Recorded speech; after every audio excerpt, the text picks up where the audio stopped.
My most horrific engine build.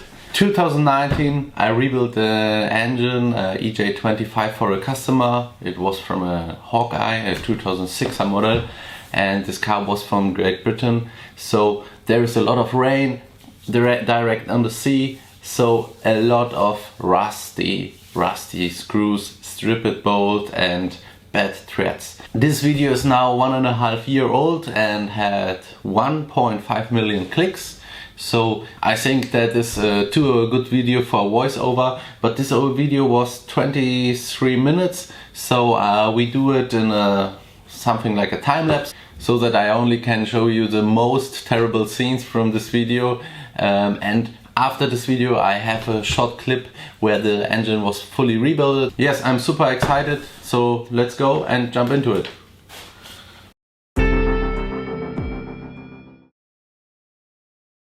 There you can see it, this is only a piece of rust. It looks like if it lies for 3 years on the ground of the sea.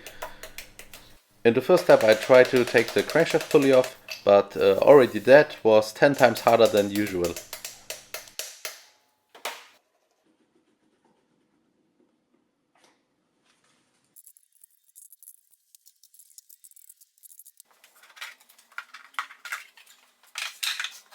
Now I take the timing belt covers off and then I check if the timing belt is sitting correct.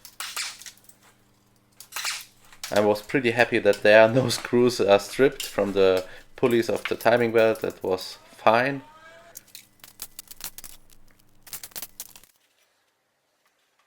Here I was super shocked because the oil was so dark, it looks like from a diesel engine or something like this.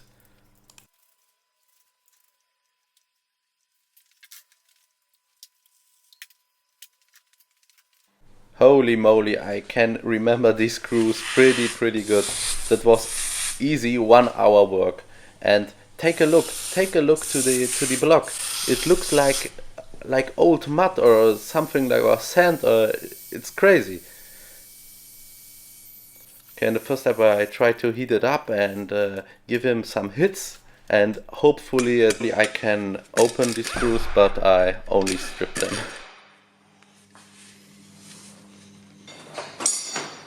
The biggest problem was that I don't get the water pipe off, so I try to push something between block and water pipe, so hopefully I can lift the water pipe.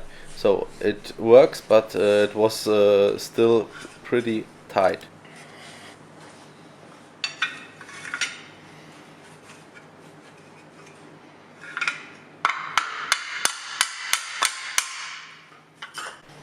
I tried the same on the other side, but it don't work really well because I bent the bolt. You can see it here.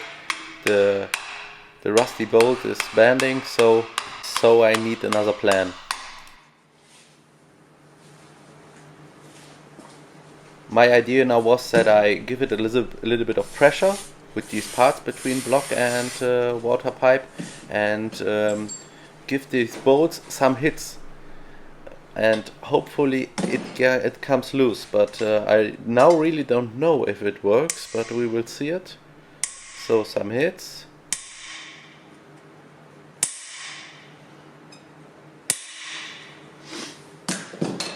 Oh, it really don't work. So I do it on the hard way. I'm pretty sure that I destroy the thread, but anyway we do new ones. Yeah. Okay. Yes, boy.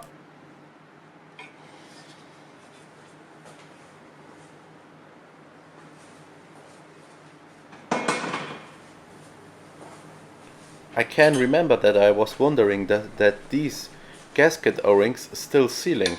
They was hard like a cookie. You can see it. And there was still rust on the O-rings, and under the O-rings there was everywhere was rust. Okay, here I do at the first step with a small grinder the studs barrel so that we can weld something on this.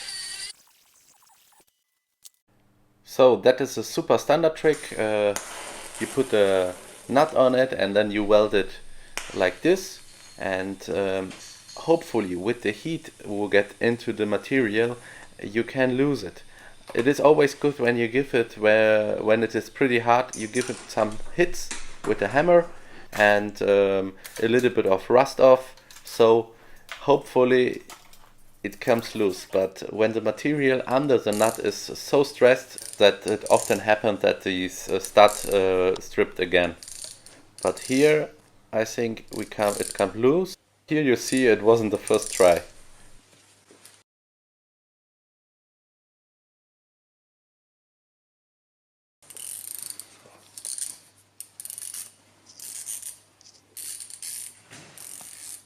Yes, it works, and the threads was still in okay conditions.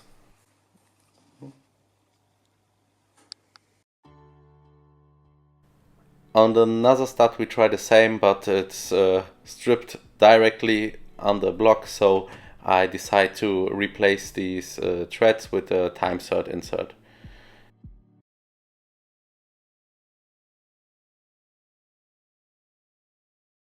Yes, on the other side we get this stud out, but I'm pretty sure that wasn't the first try. And the threads looks pretty good, pretty fine, in good conditions. Really? I tried again? No way! I'm pretty sure that I do it only for the video, because it would be much easier to drill it out and do a time set in. So I tried, and I'm pretty sure now I can remember that I get it out, but I think it needs again anyway a new time set insert. Yes.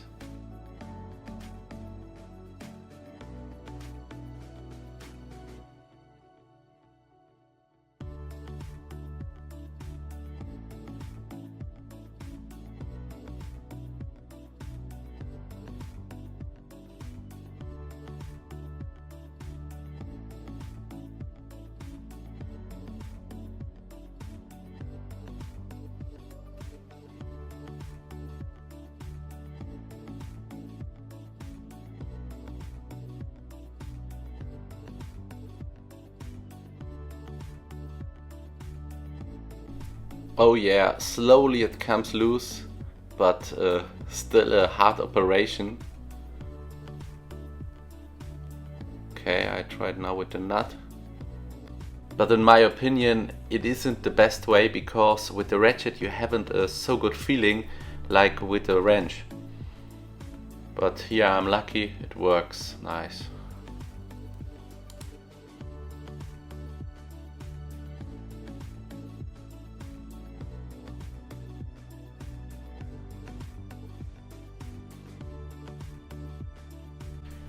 Okay, but the thread was so heartbroken that I replaced it with a time set insert. Yes, in the first step I bought a hole for the insert, then we do at the top the small chamfer that the insert is in the material. Now we set a new thread with the drill, because normally it is not the best way, but I do it so often with the drill it works okay, by aluminium.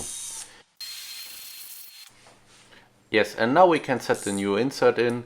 These build inserts are super good, because this tool is not round, and that's why we press the insert in and we don't screw it in, we press it really nice in.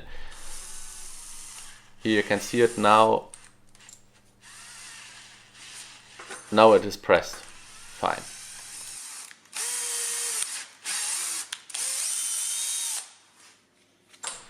Okay, that looks super good. We are finally ready with this up work. Now we can continue disassembling.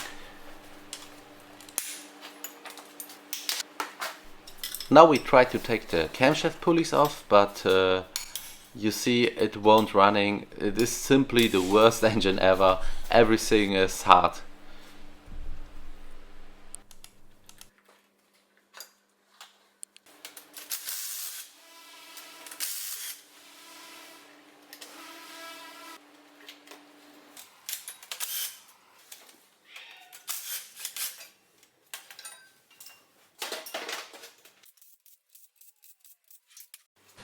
The next chapter was to try this pulley off, and normally it stucks a little bit, you can get it out, and this was stucking as hell. So I think about it and decide to make a tool.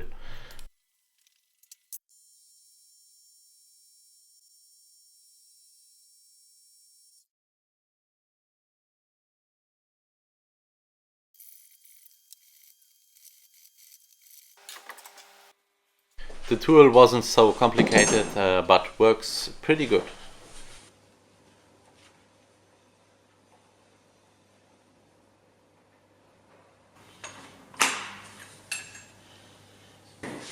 By the way, I don't get these crankshaft sensor out, so the customer needs a new one. Okay, now I can move forward. The rest here of this disassembling wasn't so complicated. That was enough, I think. It is a normal EJ25 with a piston failure and head gasket problems, so there are thousands of it out there, so I don't have to go there in the details. But what I really want to show you is how the engine was looking after my rebuild. So we don't use a new case and new heads, that we use these old ones. We rebuild it completed. That means that we install their complete new valve seats and valve guides and complete new valve train. With the block we bored it, we honed it, we refreshing the surface of the deck. We do a closed deck conversion and check if the main journal was straight. I think we bought the main journal new, so that was a lot of work. Here you see the complete disassembly of the block, then after this complete cleaning process, but the complete cleaning process isn't here on this video. I do it with my soda blast machine. You can see it on one of the other videos. That is a pretty good machine for refreshing aluminium blocks. So now I split the case. Yes, the bearing for the main and the rod bearing was good, yes. But the pistons have some troubles.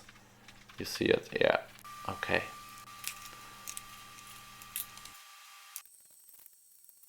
Some small parts I do in my ultrasonic cleaner. For the small parts it works pretty good, but for the bigger aluminium parts it is better to clean first here with my washing machine. And when there is no oil on it, we can put it in the soda blast machine, yes. So let's jump into the other video. That was only a small vlog video where I show you these blocks. I think this video, yes, it was in German. So yeah, I was super excited only to show this engine because it makes me a little bit proud, because there is so much work in it. Yes, that was the engine after my rebuild. That was before, and yeah, it is, I will say, a small difference. I say a little bit how hard it was to rebuild and blah blah blah. Yes, got big stats and nice closed deck conversion with I think Manley rods and Marley pistons, and yeah, that still works fine. The engine is running with over 500 horsepower or something about 500, I think. But after this rebuild, the engine comes back because the oil pump stuck, because the customer installed the old oil cooler with particles in it. Yeah, that wasn't so nice, but yeah, I fixed it and engine is still running. Yeah, okay guys, I hope you enjoyed this video, and if you like it, hit the like button and leave me a comment. If you want to see another video, check out the playlist. There is a lot of other cool stuff, and don't forget to subscribe on my channel, and I hope we see you in the next video. Ciao! Lutti!